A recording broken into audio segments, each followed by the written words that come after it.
I don't wanna hear a peep, let the boss talk. I be speaking for the trenches, this that boss talk. White snakes, no crease, how the boss walk. I be shooting from the logo, this that boss talk. I don't want the middleman, hit the boss up. She gon' make it shake more, cause her boss talk. Stayed down, made a plan, had the boss up. Lil dip with the lean, this how boss walk. A lot of niggas be thinking they boss when it comes to that talking, all them words that are lost. A lot of niggas be thinking they boss, like Harden with the moves, I'ma shimmy when you fall. Choose to do what everybody doing, I ain't basic. And I want it all, no cap, that's a statement. What's understood ain't gotta be explained, understatement. They let us all chill in wrong water, I ain't drinking. We're back with Boss Talk. It's Josh. It's Keys. Welcome to the Boss's Circle. You already know what we do. We talk sports, music, the culture. Today we got another special guest in the building. You already know. Man, this man is a protector, you know what I'm saying, a defender. He has shield on the field. He's from Detroit. Now in Philly, he played for the Temple Owls, Philadelphia's Temple Owls, offensive lineman. Welcome to Boss Talk. We got Jackson Pruitt in the building. Yes, Let's sir. get it. Yes, sir. How feel being Boss Talk, man? Man, good. Thank you for having me. For opportunity, for real. I appreciate you. Man, we're glad to have you, man. Yes, sir. Man, you play football for the Temple Owls, right? You know, we can talk about your journey, you know, before you came to Philly and everything, and, you know, and also what you're going to be doing here. But let's talk about, like, why football? You know, out of all the things you could have been doing, why you decided to play football? Well, really, man, growing up, I played everything. Soccer, basketball, karate, hockey, all that. Like, I really played everything. And when I got to, I guess, when I was younger, for my mom, like, me and her be out, whatever. Or sometimes with my dad, we'd be out, and they'd be like, yo, can he come play football? Because, like, I was a big kid. But that was, like, my parents was like, nah, like he'll play when he get older, whatever like that. I didn't really have no interest in it. Like, I had friends that played it, but I never had, like, the urge to play it. Yeah. So I played, like, soccer and all that stuff. So I wasn't really doing it. And then, actually, my friend got me to come out third grade. Like, he was playing. He's like, bro, come. Like, him and his mom, like, he's come. I came. Man, coaches was in love with me. That's like, I like it's like you gotta stay, you gotta play. Man, shout out to Southfield Falcons, man. That's my youth program. I played with them my whole life, so that's really how I started. And then, like, I still, even then, just growing up, I was playing basketball, football, and baseball. And eventually, I got to high school, and I started, like, I was like, dang, like, I'm really good at football, and offers started rolling in, stuff like that. And I still played other sports, but I could tell, like, early, like, football gonna be the sport that take me somewhere and take care of my family. Right. That's dope. That's dope, man. Damn. Shout out to the Falcons. Man, shout out to the Falcons, man, for real. But this episode of Boss Talk is sponsored by Juan the Barber.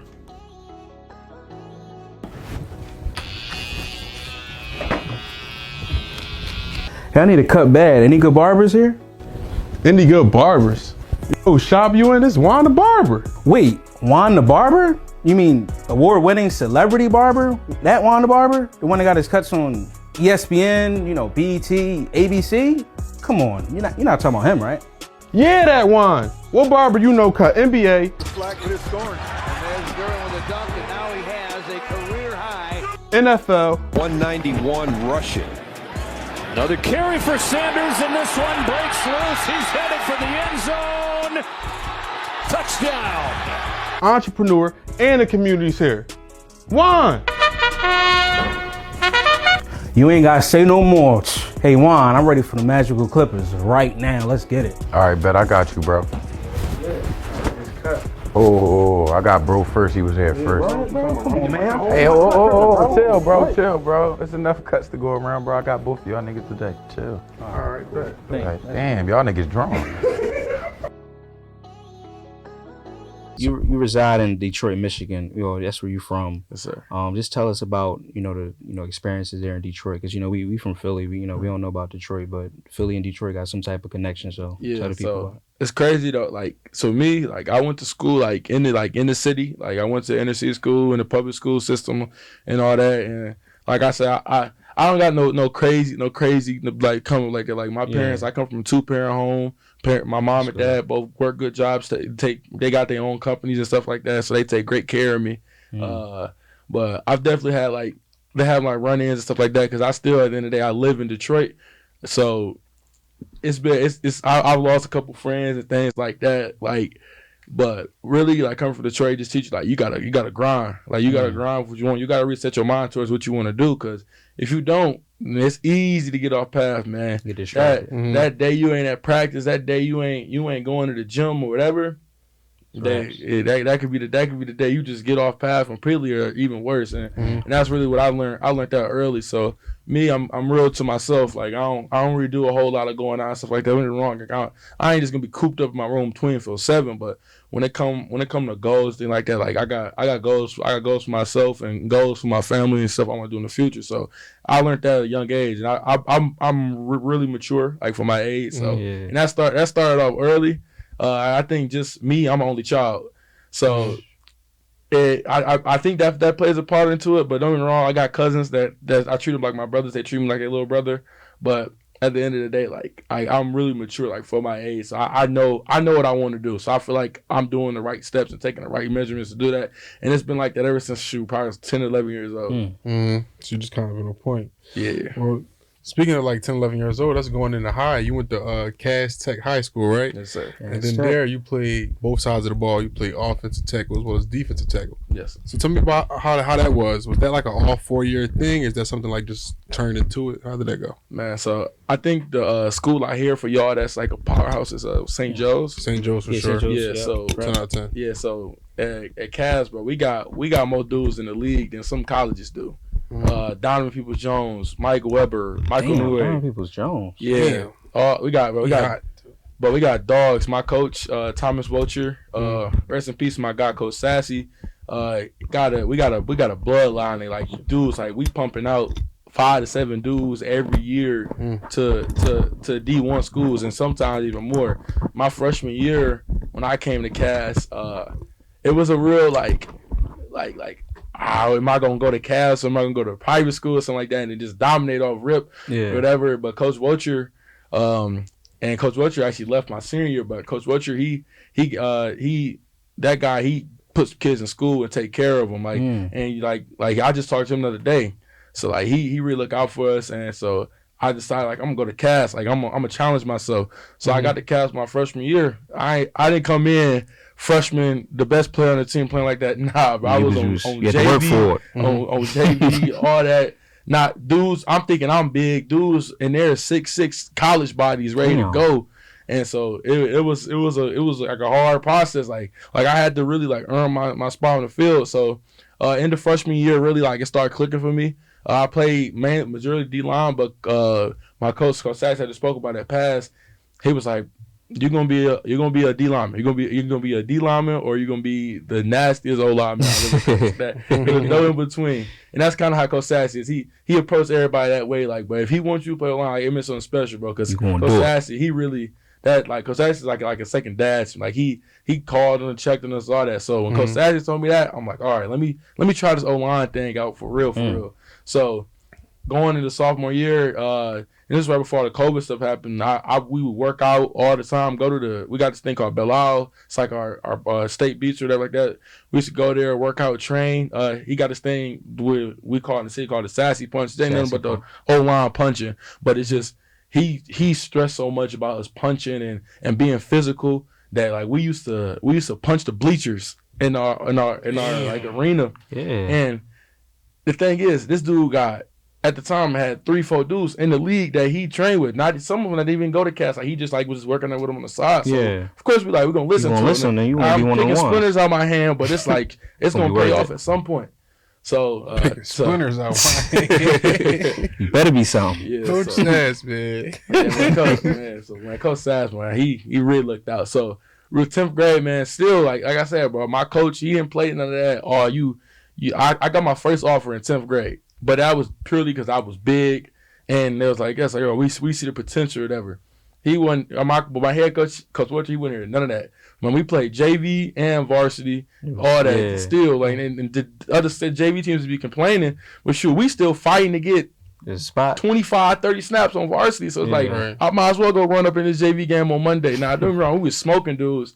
And really, that's where my class got close. It's me, then my best friend, Deion Walker, and then my other friend, real close friend, Masai Reddick. Like, it was us 3 linemen, like, in our class, and we just stuck together. So we did all that JV and varsity stuff. We used to be at every workout or whatever, like pushing each other. And some days, like bro, like it's crazy. And And so we started to like come up and grow. And so sophomore year, you know, it's kind of ups and down, but still trying to learn and mature. Then junior year is really like that time? when everything started clicking. And that was right with the COVID stuff started happening. So I was a sophomore and COVID happened. So I had just got my first offer in like February, March when COVID was happening. Damn. So I never get this. I got Kentucky, Maryland, Colorado.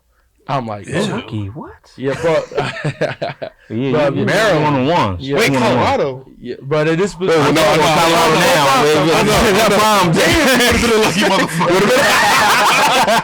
Prime time Dion. But no, you made a good choice though. But go ahead though. Yeah, so I had those offers, but like now I'm like, all right, it's my turn to start taking visits and all this other stuff.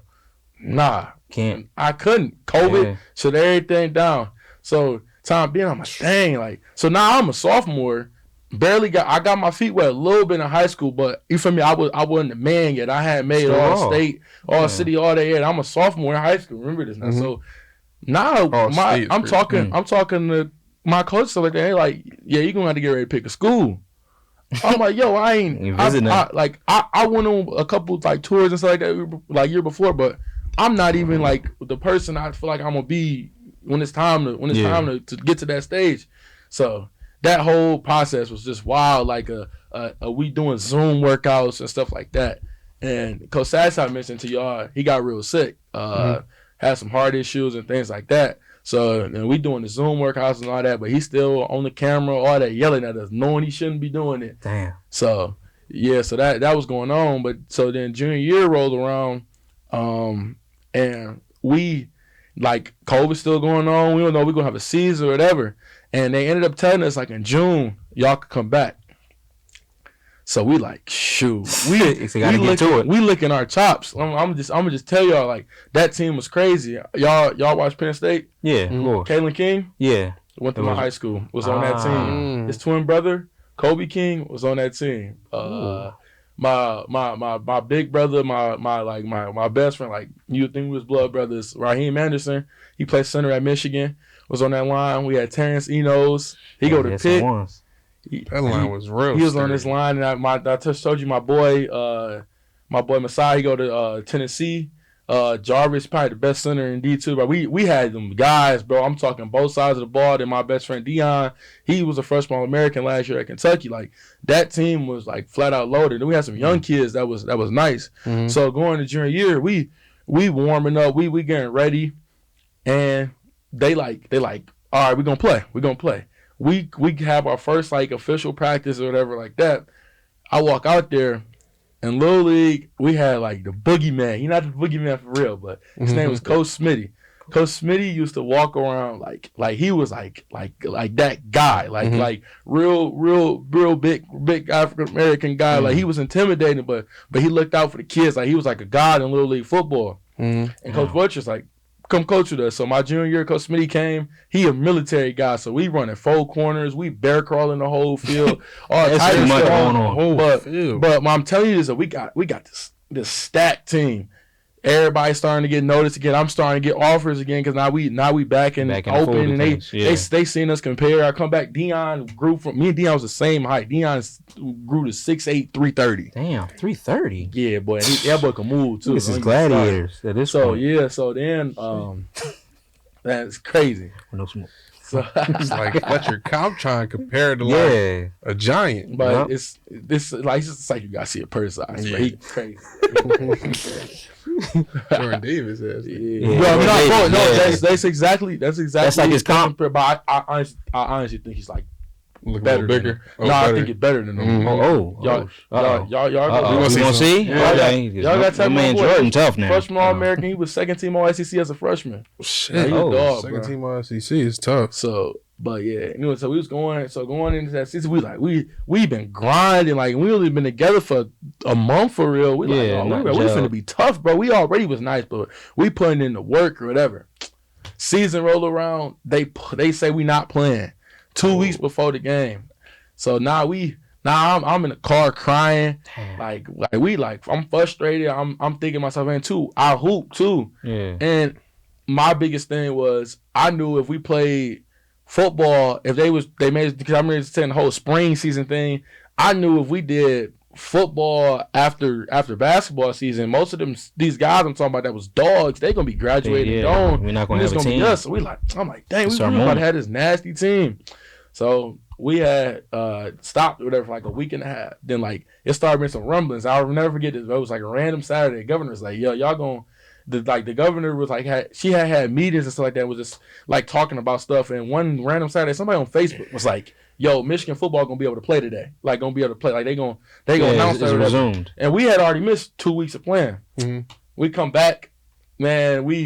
They say like on a Monday, y'all can play as long as y'all get tested or whatever.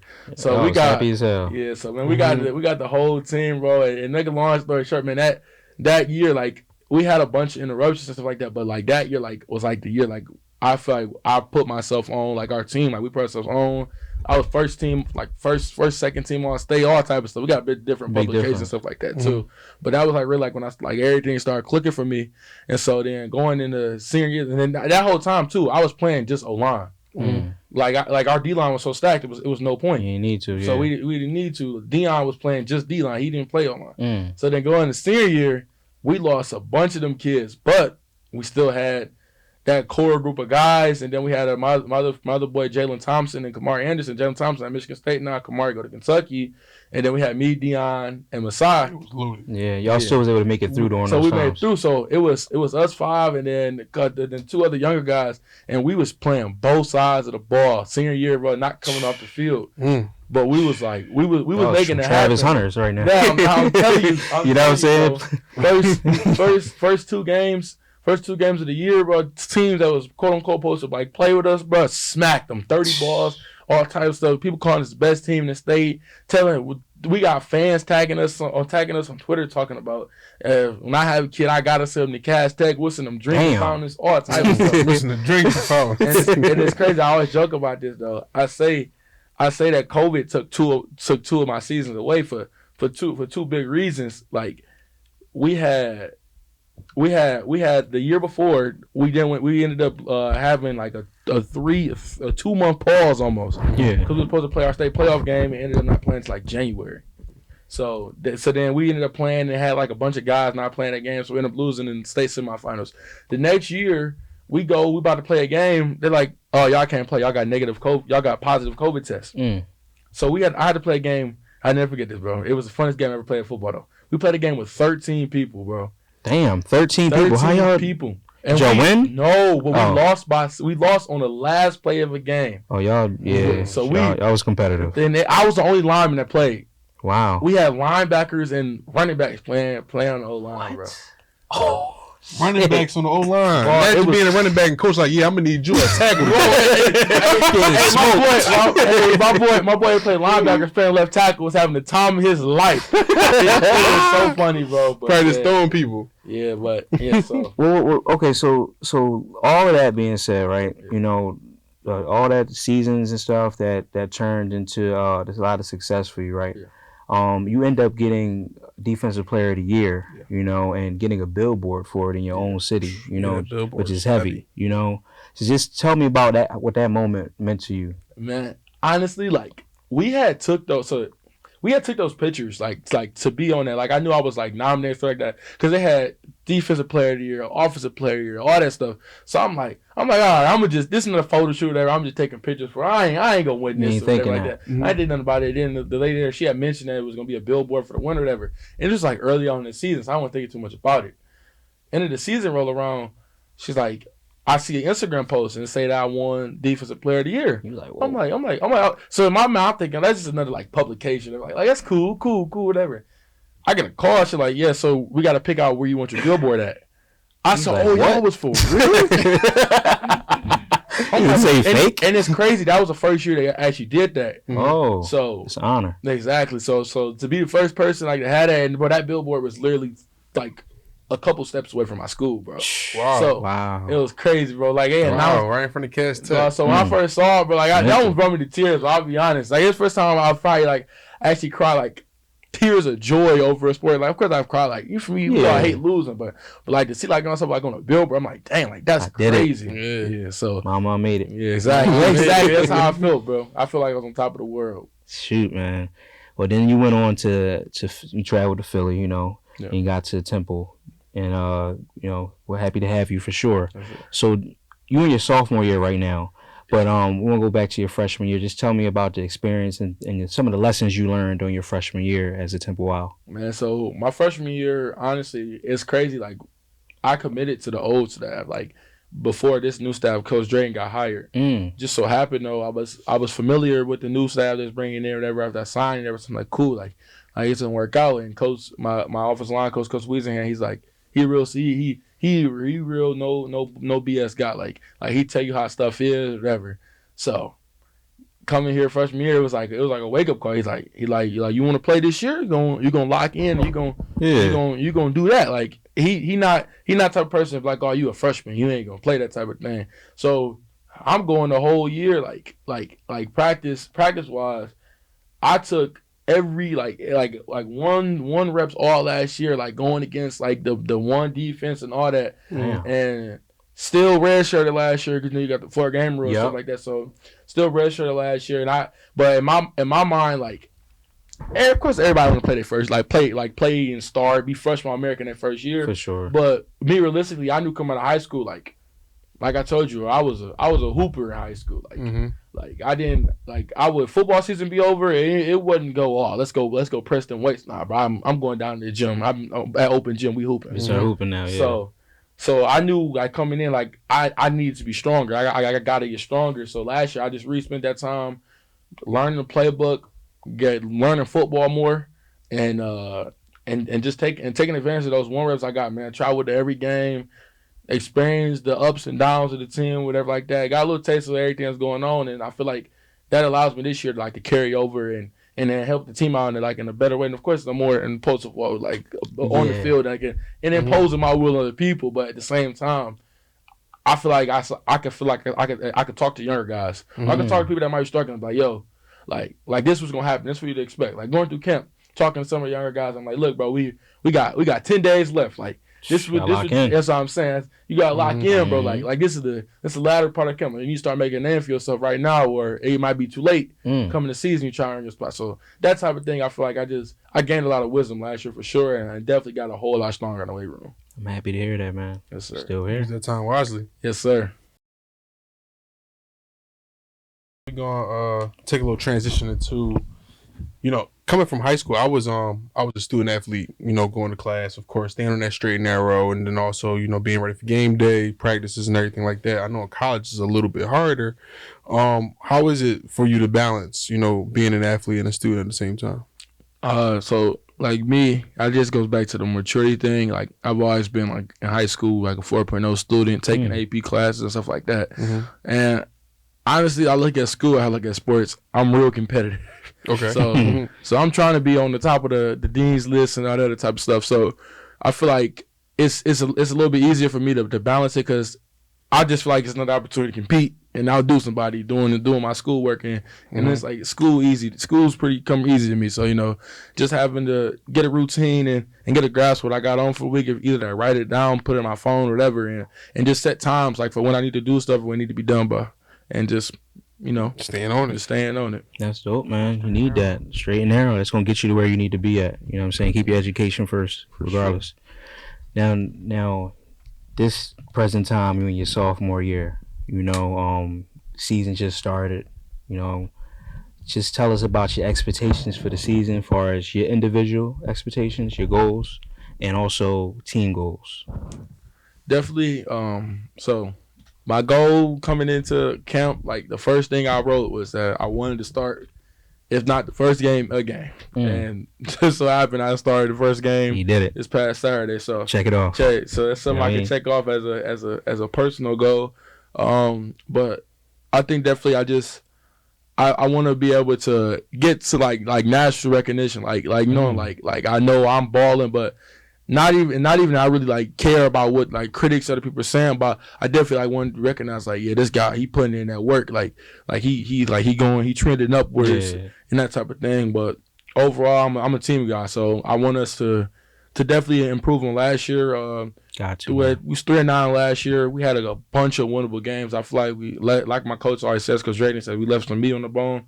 I definitely think we left a lot of meat on the bone last year, and I feel like this year, like we got the talent, we got the team, the leadership to do that type of thing. So like for us, I just want to take baby steps. The first thing, make a bowl game. We may go 6-0, start off 6-0. That's cool, but I just want to make a bowl game, be a conversation to talk about winning the conference, that type of thing. Yeah. And I don't want to say outright, oh yeah, let's just go win the conference, but I definitely do want to say that, like, I want to go 1-0 every week. I don't think we should be worried or intimidated. Like, we need to attack every week like it's another game. It's the maybe like it's the last game. Yeah, exactly. Honestly. Exactly. Damn, Temple in a bowl game, that'd be great. Temple in a bowl game will be for sure. I'll be there. And speaking of that past game, you guys won your first game. Congratulations to that, making a little comeback win, fighting and holding strong. Sturdy way to start the season off. It's beautiful, man, honestly. So now we got also this year, we got players that we looking to see what he's going to do, and you're his protector, Yeah, Mr. E.J. Warner. Yes, what I'm saying? Hall of Fame quarterback Kurt Warner's son. Just tell us about your relationship with him, or how it is playing with him, and what are some of your expectations you think for him this year? Man, I love E.J. It's crazy because me and E.J. had a connection like before we even got here. Like EJ's the first guy like I talked to when like I was trying to get him to come here, I guess you could say. Wow. Because I had already signed. So when I came on my official visit and like got like see him, like talk to him and everything like that was cool. But me and EJ were roommates last year in the summer. And so I think during that time we got a lot closer, but that's my guy, man. EJ's real to himself. Like I talk about being straightforward, but that guy, he's really just like that. He lives on the goal, but he lives in the facility. Like they literally have to kick him out of the film room. Like he lives there, and it's crazy. Like last year, like going through the same thing. Like he was the 4th string quarterback, and I don't think this gets talked about enough. EJ was EJ was probably the 4th string. I think I'm gonna say he was the 4th string quarterback at the end of camp last year, and he just kept standing in that film room, kept staying on straight arrow, grind or whatever. And last year they gave him his chance, and he took off with it. And for everybody else, it was like, wow, like this kid could play or whatever. But I'm the same person who I saw EJ coming into the dorm room at 10 p.m. I'm like, bro, where you was at? Oh, I was watching film. Or the O-line. Like, O-line, we used to meet fairly late. EJ always just come straddling in there. And still now, he the same person. Still like and so that guy, he lives in the film room, but he grinds, and like everything he's getting, like everything he wants, he goes and get it. That guy's competitive. You can line him. I feel like you can line him up anywhere, and he's gonna win that battle. He's crazy. EJ has gotten good at shadow boxing. Yeah. So at first he thought it was the dumbest thing ever, and everybody was like EJ playmaker. He's like, this is dumb.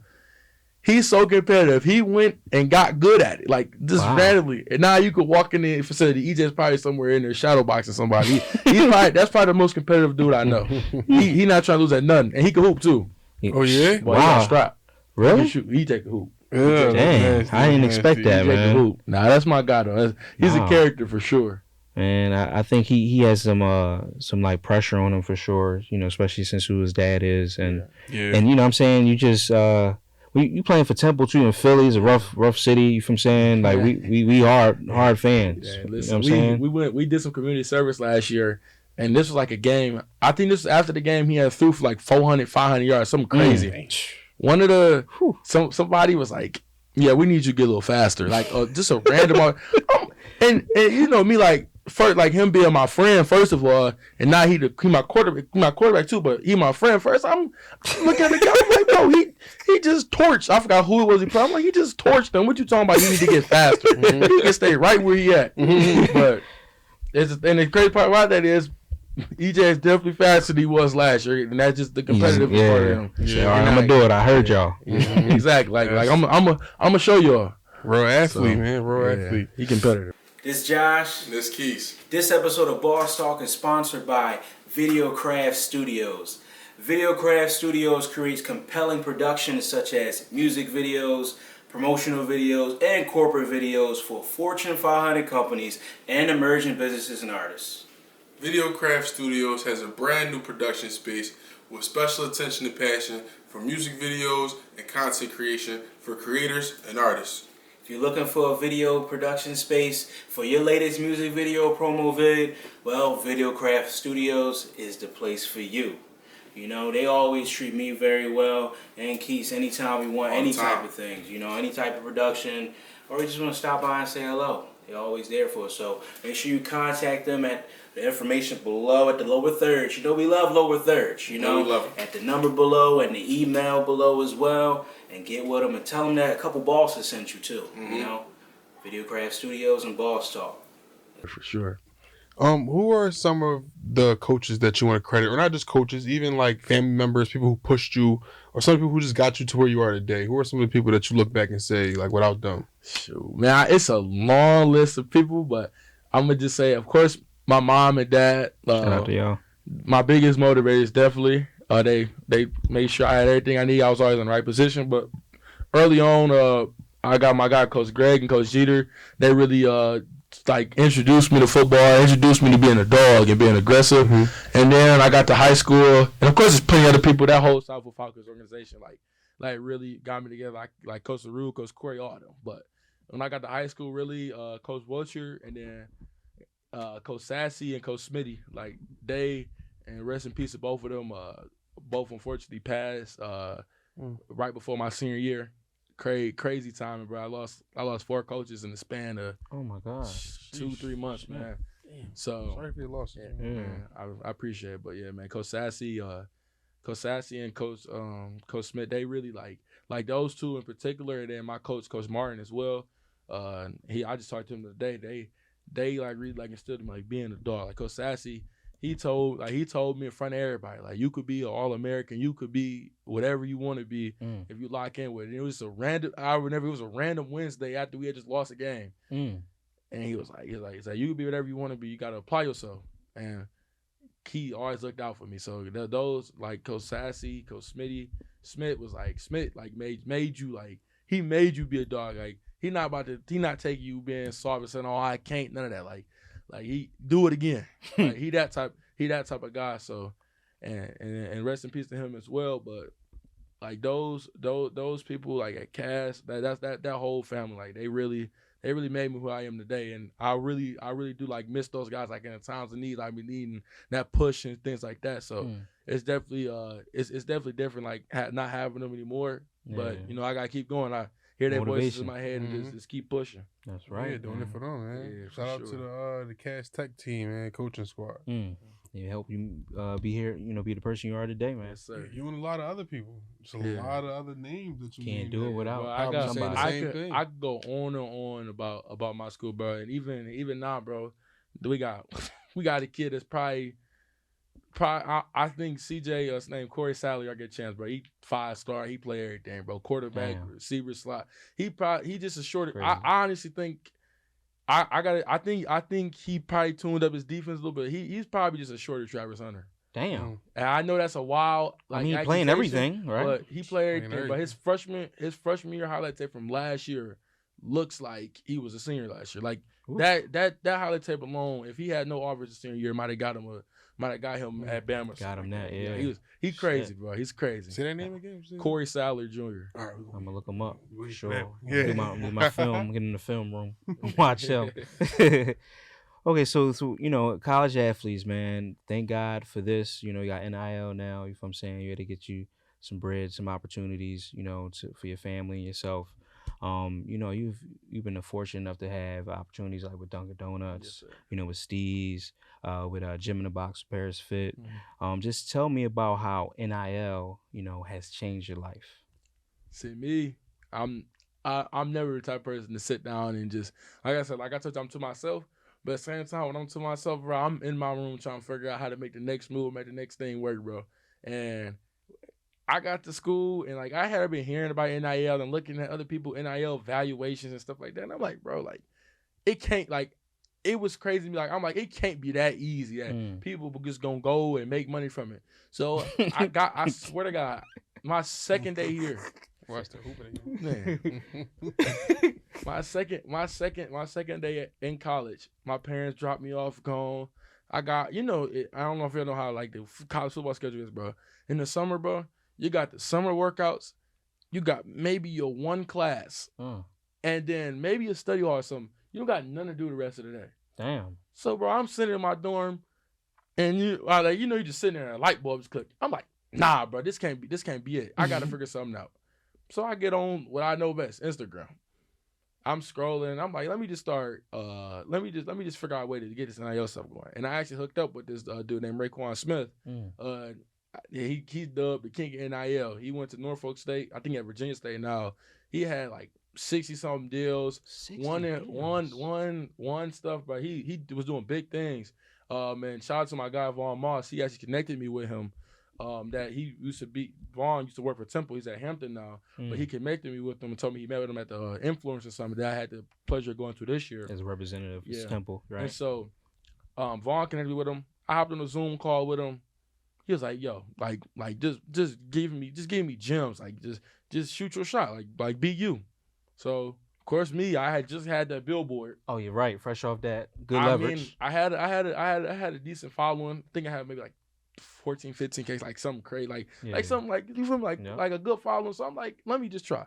So it's this place right. I don't know if they got like all around Philly, but I know it's this place like right below my dorm. It was by my dorm called Honey Girl. Oh, that's my shit. You already know that. So I DM'd them. I'm like, yo, can we do an NIL deal, whatever like that? It's like, yeah, sure. Here's some. You can post. Yeah, you can post every time you come, whatever, and we'll give you a coupon and everything like that. So I'm like, okay, like I guess that's small. Let me keep going. So then I just started hitting up other companies and everything like that, and it just turned into a tumbleweed. Just kept going and kept growing and growing and growing. I ended up getting an agent. Shout out my guy Matt Lupi for the whole Grady Sports Agency. And after that, like it just grew and me, like I'm forever looking at the next move, next step. So I see other people getting deals with certain companies like that, and like, I want one too. I'd be like, yo, like I hit them up. Shout out my guy Dennis, the Popeyes kid. Yeah. Hooked up with him. He helped me out with some stuff too. So it's really just networking. That's all it is, and that's what I've been doing. And like I said, nobody ever said they had too much money. Man. So I'm gonna keep hustling as long as my opportunities present themselves. Yeah, you got 2 more years of this. Shoot, really 3. Really 3. He flying already. Nah, but for real, that's just taking advantage of my platform. Damn, shit, man. Heavy. You gotta do what you gotta do. That's what you gotta do, man. No, speaking of like NIL, it's a lot of huge like NIL deals just going around. You see like Angel Simmons got $1 million off NIL. Like, come on, Angela Reese. And the thing is though, it's like, it's just ridiculous. And it's like the thing that's crazy about the NIL space is, bro, everybody's situation is different. Mm-hmm. Like Temple, don't get me wrong, it's not a small school, like, and by any means, like it's worldwide known and stuff like that, but you got these dudes or these girls at LSU, USC. Crazy. Bryce, I think Bryce Young got like a 3-point. Don't get me wrong, he gonna be number one pick and all that stuff. But even before that, he had like a $3 million NIL valuation or something like that. And it's like me, like at the time, I'm a true freshman at Temple. Ain't touched the field yet, but I'm like, yo, I got a good following. I could make funny videos or whatever like that, and I feel like my what I produce, whatever, it will definitely reach out to my audience, and people will actually buy into what I'm selling. So really, it's just like I had to take advantage of my situation. Like, people from other schools asking me like, how you doing? And dudes that go to SEC schools, Big Ten schools, like, yo, how you get this deal? How you get that deal? You put me on this and that deal. I'm like, bro, you go to, I don't know, you go to Michigan. Like, why are you asking me? I should be asking you. How I should be asking you.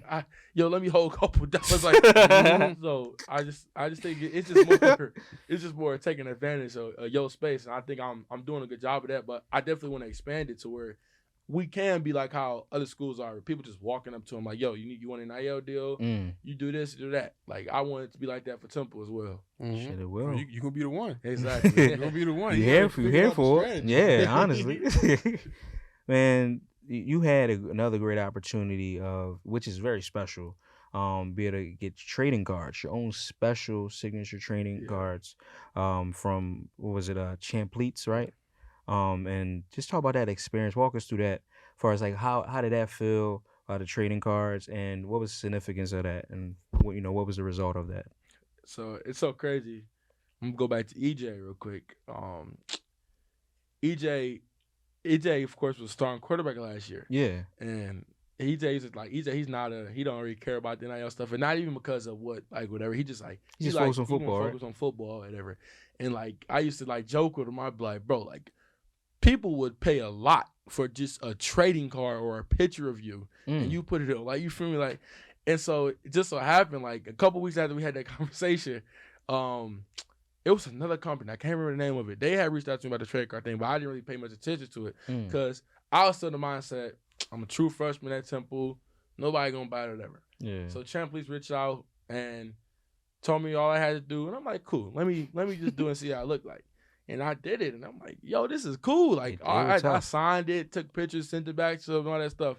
And so that, like, how I'm on a trading card, it's crazy you say that because a kid literally asked me today did I have any more trading cards. Wow. So that's dope. I'm like, dang, like people actually like make an impact, that's bro. what I'm saying. And I guess like looking back at it, like I definitely overestimated the opportunity because I feel like a lot of people got trading cards, and even if you do, like, you a college athlete, like, that's something you want to keep anyways for yourself. So I'm definitely grateful for that opportunity for sure. Well, that actually leads me to my question. I want to know, do you have it? I do not have it on me. Damn. I do not. Damn. I could get you. I got a couple of my rooms, so we want some trading cards. Yeah, man. I don't think he gonna have one. No, that's dope. It's crazy. I was carrying it around for a minute, but in my head, I'm like, yo, what if I lose this? Oh, that's right. Too. These are special. That's true too. So I got them put in my room right now. Mm-hmm. That's smart. Man, what I want to know is, because we winding down, I just want to know about like the college football landscape in general. Let's talk about like some Heisman watch, list type situation. So, who are some people you feel as though is on a Heisman watch list that you thinking? Well, definitely, I'm gonna say my quarterback, because I think if EJ would have been at school in a Power 5 conference and put up the numbers he put up last year, like, I don't think he would have won it, but it would have been the talk, and I think he would have been on ESPN every day. But definitely, Travis Hunter was in my class, but I saw Travis Hunter, I think, play 7-on-7 when we were like juniors or something like that, like in Florida. I forgot where it was. Wow. Bro looked like an alien on the field. So I'm like, yo, like, this is crazy. So I think Travis Hunter, definitely, I think he should be a favorite. Of course, Caleb Williams is nice. Yeah, of course. My boy Dante Moore. Dante Moore's hot. That goes to UCLA. It's crazy. Dante played with me on the Falcons.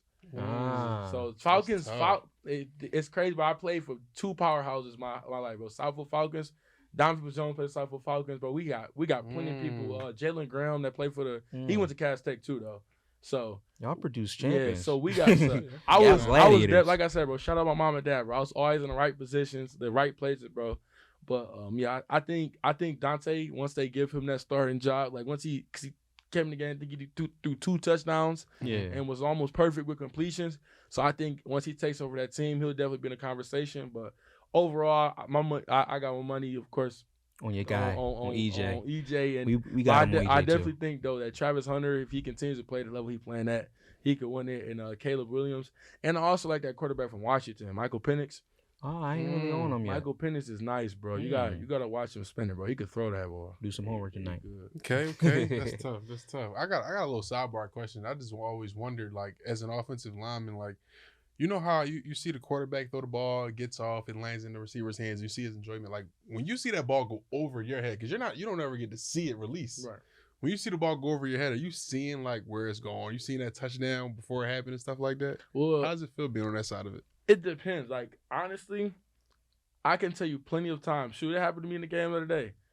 You know what your blocking concept is, And like if you really like me, like I got a good idea like what the play is or the concept is, but a lot of times you know it's a pass. That's all that, but you don't know who to pass to, whatever like that. So you could be mid block and putting somebody on their back, and all you hear is cheering or whatever. You don't know if it's good cheers or bad cheers. You just see it. Right? Exactly.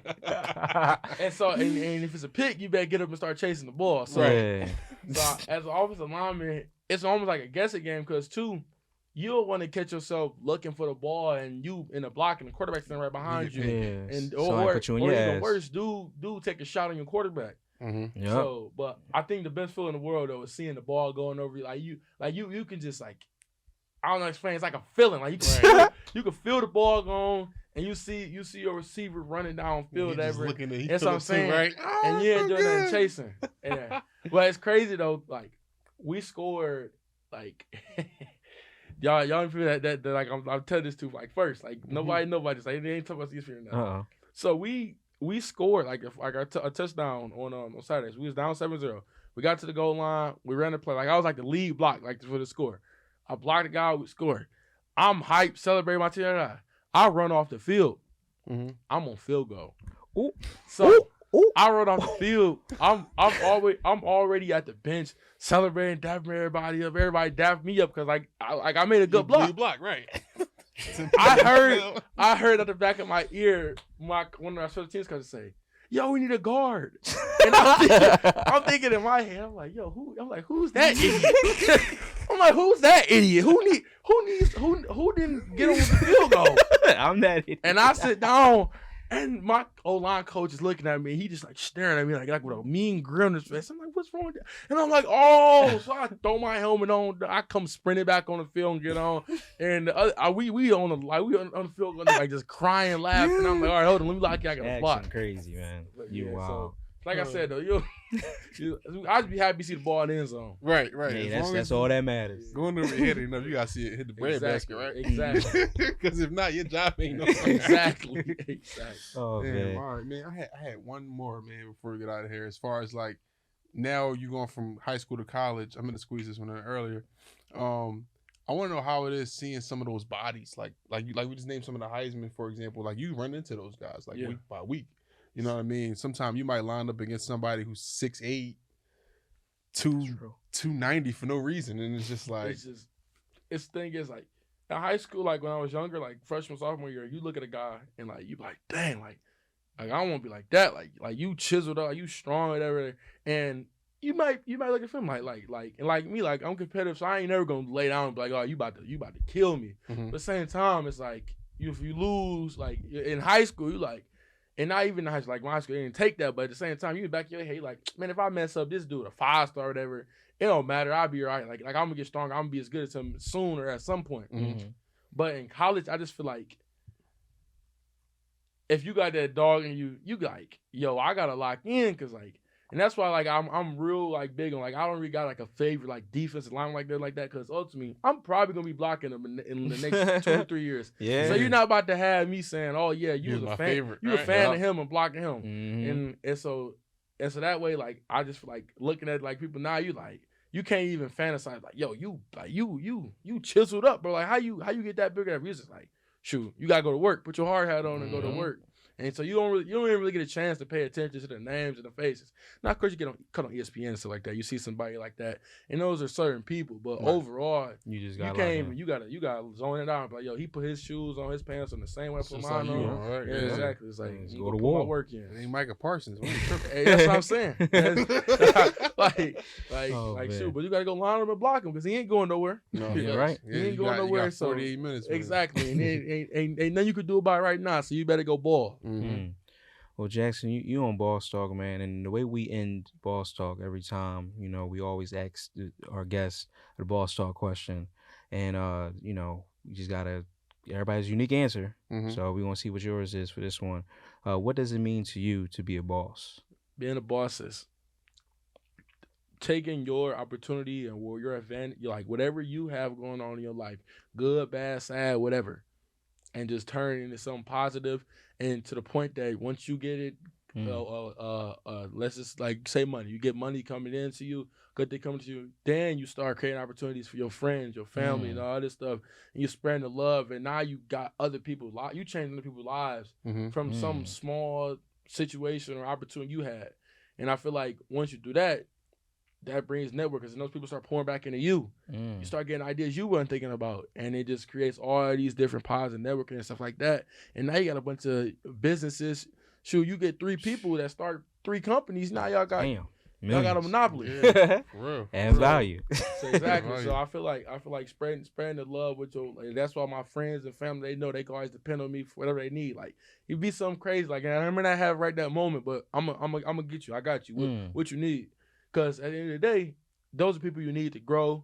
You know, whether you want to say it or not, you need your circle. You need your family. Those are people that matter. So that's what I'm saying. So just taking care of yourself and then spreading it out and being able to take care of everybody else to then where it starts pouring back into you. I think that's my definition of being a boss. That's powerful, I like that, man. That's powerful. Bosses make bosses. That's right. He said, I pour in everybody. You know what I mean? You got a network right there. I love that. You know what I'm saying?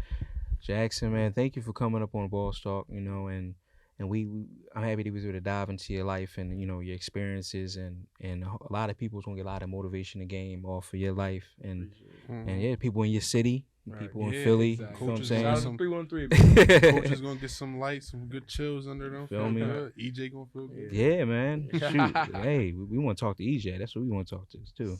I can try to work that out, but I got to say, he right here. He laser focused. We might gotta wait till the season. Yeah, you know what I'm saying? Yeah, for sure. He definitely is in there right now, right? He's definitely there right now. Shout out to you, Brody. Put my house on it. Hey, Mr. Cool, I like that touchdown play. He threw 2 of them, right? Yeah. Come on, man. It's crazy because he'll tell you. I was there. Tell him I was there. It's crazy though, because he's the type of person, he'll take right after him, like he'll throw the ball, like, dang, that wasn't a good one.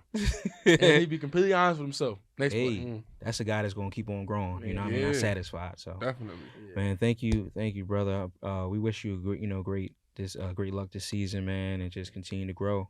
And man, hey, Philly's a city, man, that loves football. So you do what you gotta do, you're gonna be all right. Yes, sir. Yes, sir. And you fitting in good. You got NILs with all the food. You feel what I'm saying? Philly love the food. The businesses, the fitnesses, all that. Any food spots watching want to work with me, hit me up. That's promise. right. Yes, hit him up. hit me up. Food, fashion, whatever, bro. I mean, food and offensive linemen go hand in hand. That's what I'm saying. For sure. Hand in hand, bro. Right. So if you got food and you selling food, an offensive lineman needs to eat. You feel me? It's obvious. Like, just put him on camera. Oh, man. Exactly. All right, man. Well, until next time. You know what I mean? Next time. Ball Talk with Josh. It's Keys. We got Jackson. Let's get it. Got it, y'all. We out.